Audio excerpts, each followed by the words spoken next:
Hi, Philippe.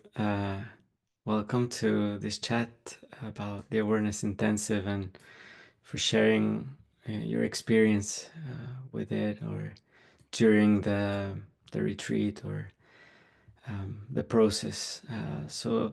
I would like to ask you, what is the Huisin for you? Mm, um, I would say it's basically a lab that I can explore myself and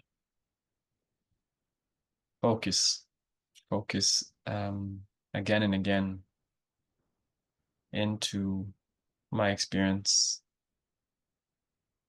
amplifying my awareness. It's also kind of a game that we play with ourselves and that we can, yeah, just really explore, get to know how our mind works and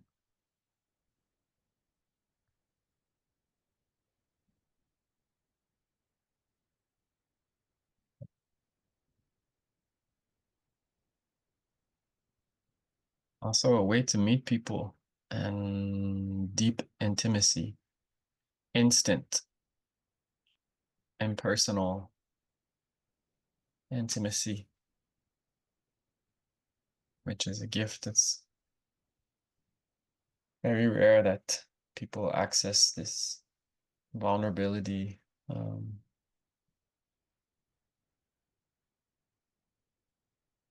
with sometimes like total strangers.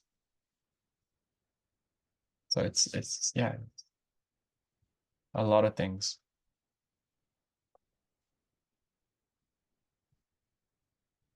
And when you did the first time the Huisin, um, how did you come across to the process? How did you came across to it?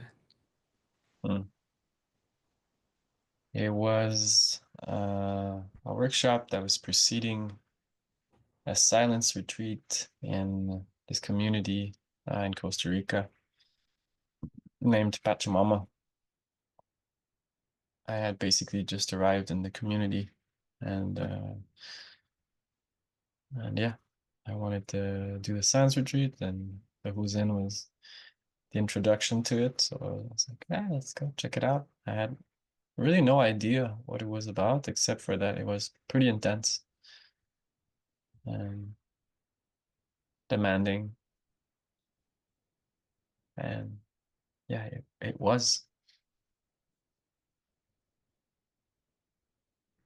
And besides demanding and all that, how was your first experience with it? How did you live that? Hmm. Well, I think it's kind of like natural to struggle with the exercise, the koan, initially because it's just like something that our mind can't really grasp. And the more you try, the more it's like kind of confusing. And sometimes it can be very fun, but sometimes it's like, what am I like? And it really stretches your awareness muscle. So it's like I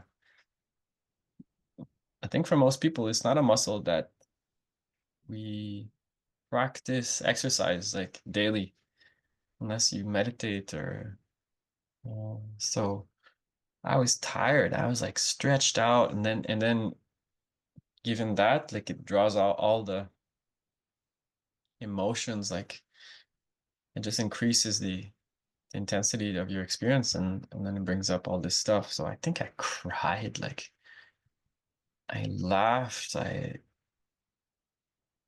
got frustrated, I got confused, I got anxious, just, yeah, pretty much all of it in a very intense way and beautiful way. And also at one point it started being a bit trippy because you kind of like, as you're dissolving into the koan,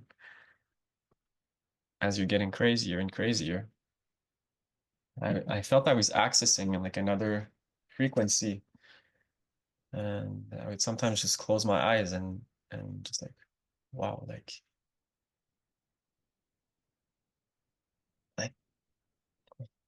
it's hard to describe, but this sensation that I am nobody.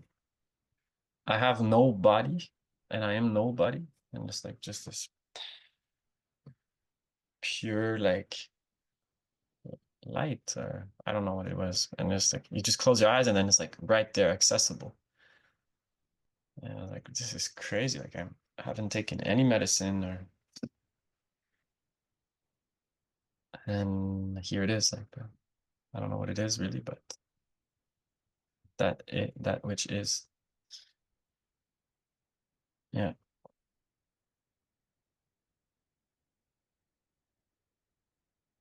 Yeah.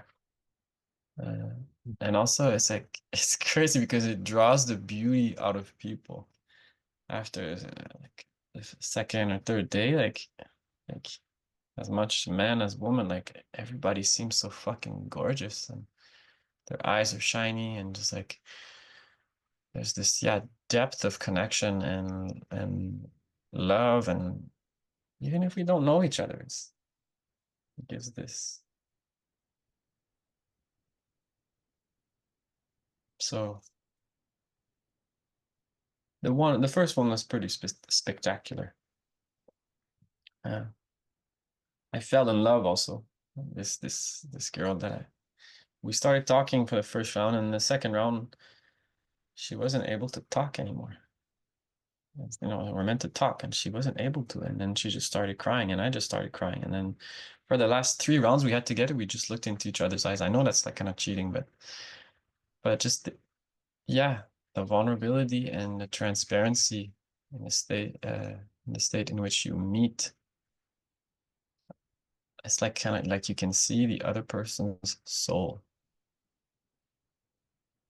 And yeah, it's very magical.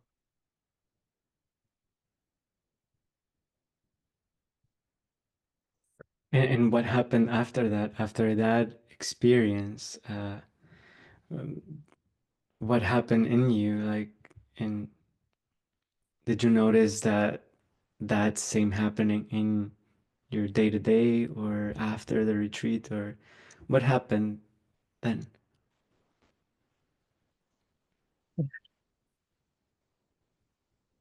Um, with the girl or with Well, with your life, with the yeah. way you see things, like, or yeah, what happened with that experience? Mhm. So I think just the thing when you train that awareness muscle, when like that's a 4 day intensive. So uh, it's when you come out into the world, it's like this muscle is still, it's stronger. So it kind of allowed me to shift, to become, yeah, aware of more subtleties. And these subtleties like can be details about someone's behavior or about a reaction that I have inside of myself, and these little things that like, oh, just, oh my God, okay, maybe a contraction in my gut, and just these things that would go, unnoticed before I start grasping them. And it's crazy because then as your awareness increases, you're able to, I feel, kind of like see that in other person. So decode kind of like, oh, who's like, oh, this person is noticing these details that I wasn't noticing before, but now I'm noticing them. So I notice that they're noticing them. And it's like it creates this kind of like thread, invisible thread of understanding, I think, between people that have done this work and that are actively practicing or keeping this muscle firm. And so it helps, like it helps to decode yourself, like your reactions, and understand also. And one, I just like one of the keys is to disidentify,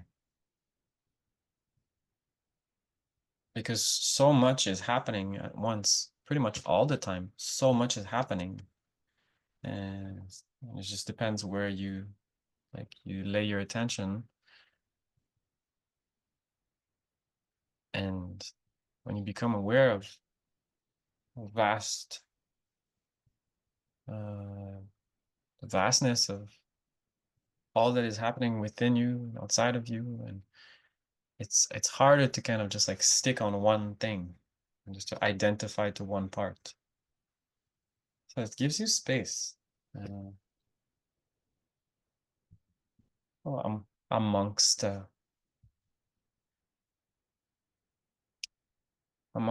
many other things, I think this is how it kind of changed my experience of Philippe. Mm. Yeah. And was that a big change that you found in yourself, or was it a subtle change? How was that change for you? It's it's a bit hard to just isolate it because the Who's In was the introduction to the silence retreat, which also blasted me open. And then a few days later, I did LSD for the first time of my life, which blasted me open. And then a few days later, I think like 2 weeks later, I did ayahuasca for the first time in my life. So it's like you put all of that together, and like, of course, like you're not the same person. You will never be the same again. It's like you took the red pill, not once, but like, you know, 4 times. So it's like there's no coming back. And you know, I feel then it's integration, which is the challenge, because even in the Who's In, like just closing my eyes, I think the second or third day, like I would access this space, this emptiness, or just, and it was like pure awareness and just bliss, And I'm like, wow, this is so cool. Like, wow. And I was like, I want to hold on to this. I want to have this available for me whenever I need. And obviously, momentum of the daily life, you take yourself out of the structure, you come back to, so you forget. You forget that it's always there. And sometimes, like, even if your mind wants to access it, there needs to be some conditions there to support. Uh, so,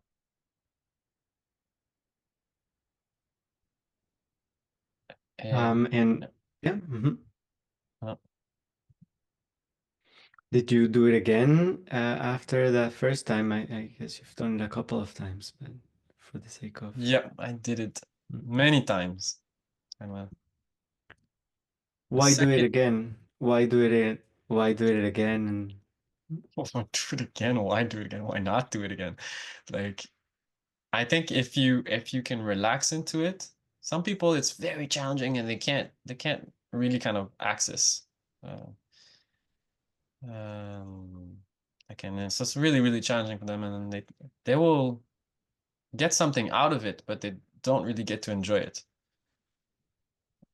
For me, I after the second day, like I said, I was like accessing bliss. I was like, this is the best, And you get to meet beautiful people and such a deep way.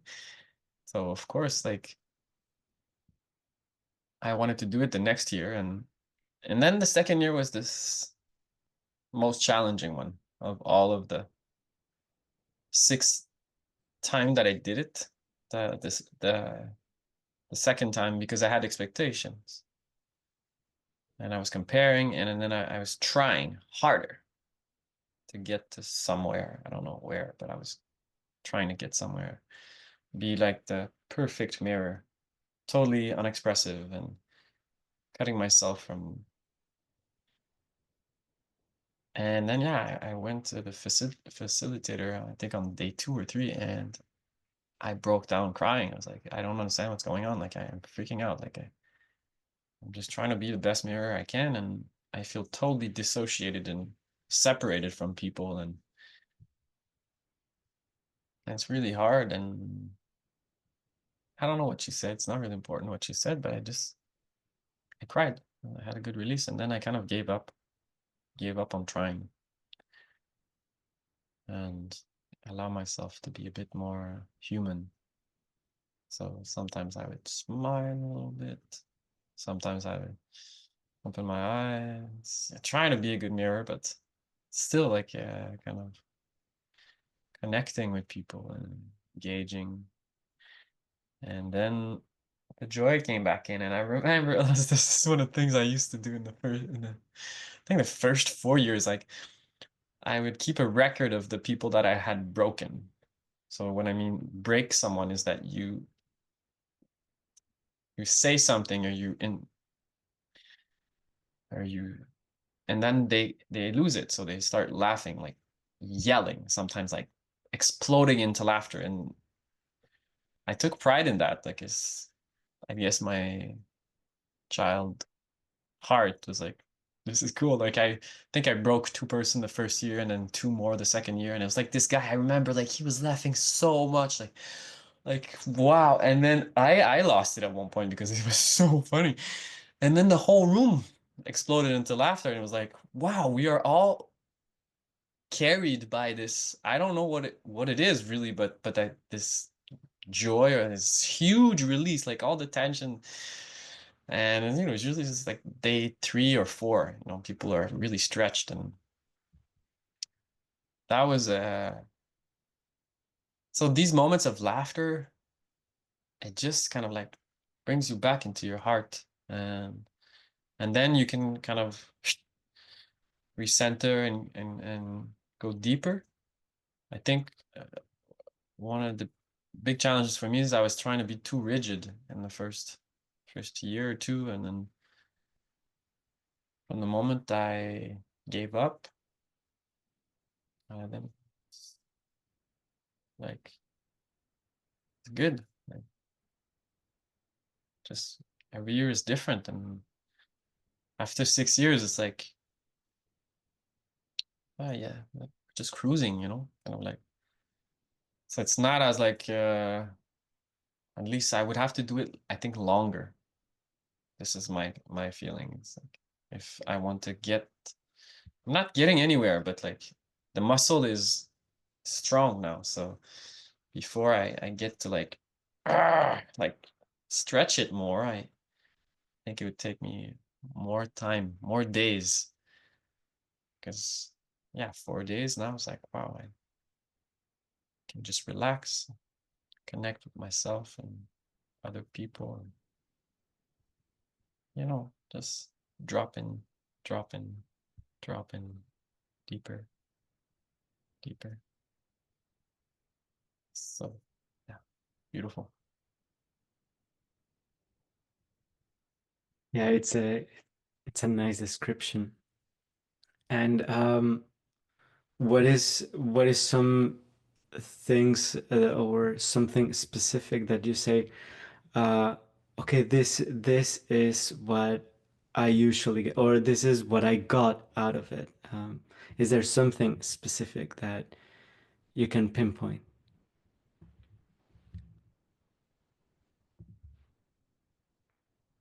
So there's one thing, and it's this I read in like an Osho book, like Diamond Sutra or something about the difference between the right and the left hemisphere, and then brought my attention to like the difference between the left, which and the right eye. And when I was looking into people's eyes, there's like the left eye is like the pool of the soul. Like you can see everything, you can feel everything just by looking into someone's eyes, just like total access. And the right eye is like a camera. So it's kind of like taking in the information. The other one is reflecting, and the other one is like taking in the information. There's really like it's like a fucking if you look at a bird, and if you look into the eyes of a bird, it's like there's so like crazy how yeah, this was one of the things. It's a small detail, but just I felt very intrigued by the human machine. Um,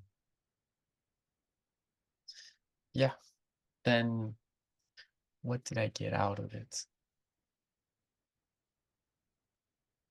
Or also a big change that you notice about either yourself or your interactions or You tend to look into people's eyes a bit more. Try kind of seeking this. Sometimes it might be a bit intrusive, you know. Not everyone is used to that, but um, also I think with that like that awareness, this muscle and this yeah, I would say just this ability to not identify so much to your stories. It made me relax a bit and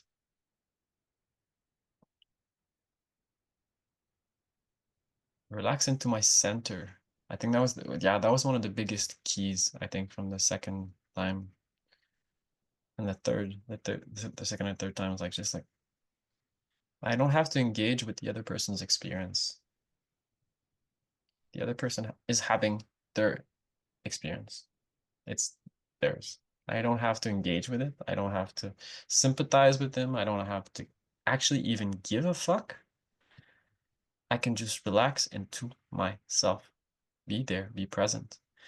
So this really helped me understanding the boundaries, uh, like healthy boundaries. And then from there, I was just able to be more detached, and this helped me grow my empathy. And this is, I think, one of the most beautiful gifts gifts of doing this work was like shit, if I don't have to engage with someone's experience, I can stay in myself. Therefore, I can give them space to have their own experience and not be reactive about what they are sharing, aka empathy. And that was like a huge shift. And I'm still learning, I'm still integrating this because yeah, empathy is a skill. It's like something uh, but yeah, that was a huge gift. I don't actually have to give a fuck about other people's, and it might sound rude when you say it like that. People might be like offended, like not giving a fuck about other people's stories, but it's like really most of it is just stories. what we tell ourselves, what we tell to other people, what they tell themselves, and like can create drama out of it. We can identify, create so much suffering, and yeah. But what if you know that it's just a story, and it's like if you don't like it, you can close the book and start a new one. Hmm. Anyways, I think that's kind of stated a paradox there about empathy and the ability to not give a fuck. Mhm. Yeah. And what has changed from, because you mentioned the first, second, third time, but you say like what happened? What has happened in the last three, or what changes have you noticed? Is it how is your experience after? Well, you after you had one, like after I think my third one, which was kind of relaxed, I was like, okay, so you come in with ease. So you trust the process, so your system doesn't get so activated. And you have like, your body is used to like the stimulus, the sounds of the bell and looking into people's eyes, so you can kind of drop in easier. Sometimes you can drop in like the first few sessions of poof, you're fully dropped in. And then you just remember, oh, okay, this is where I am here now. Okay. And I'm gonna cruise with that. So it's less tiring. Uh, I felt less high, but also like less low. It's just because you integrate it. This is, I think, one of the keys is that you integrate this state in your daily life more and more as you do it and as you practice. So then when you're back into that space, it's like, oh, it's more known. So I think I could go for like 14 days. I probably I would really be curious to see what is left after that, if there is anything left. And um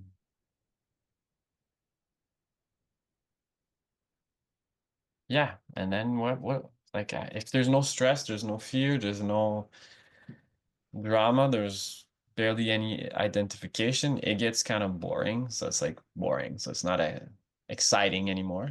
But underneath that boredom, there's like peace, deep peace. If you can just relax into it, and then beauty, like just like beauty, everything becomes so beautiful. Everyone becomes so beautiful, and then it's create like these connections that in those moments, like you don't know, but like because in the community in Pachamama, you can meet someone for the first time in the who's in, and then this person might stay in the community for weeks, maybe for months, and those moments that you shared like are so precious that they can lead to friendship, they can lead to relationship even. That's what happened to me sometimes. Uh, so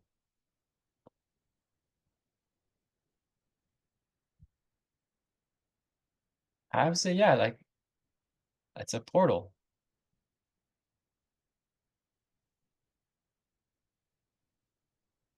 and you become a wizard. I like to picture that. Like you can, can create like open portals and bring this frequency with you. And even if like you go to work, you're back home, you go to work, you enter a room and it's like there's this frequency. Some people might notice.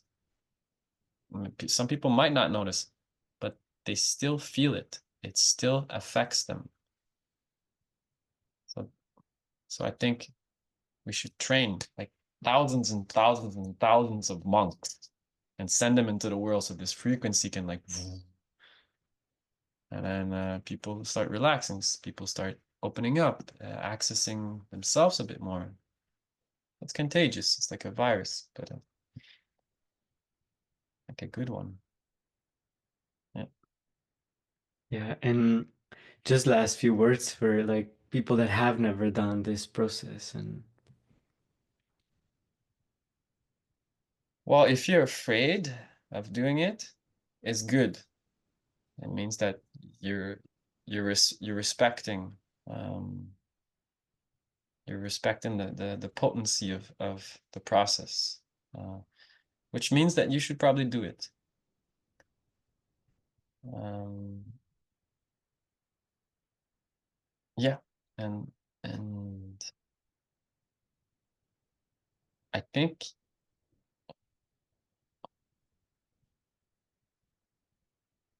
even if it might be super challenging,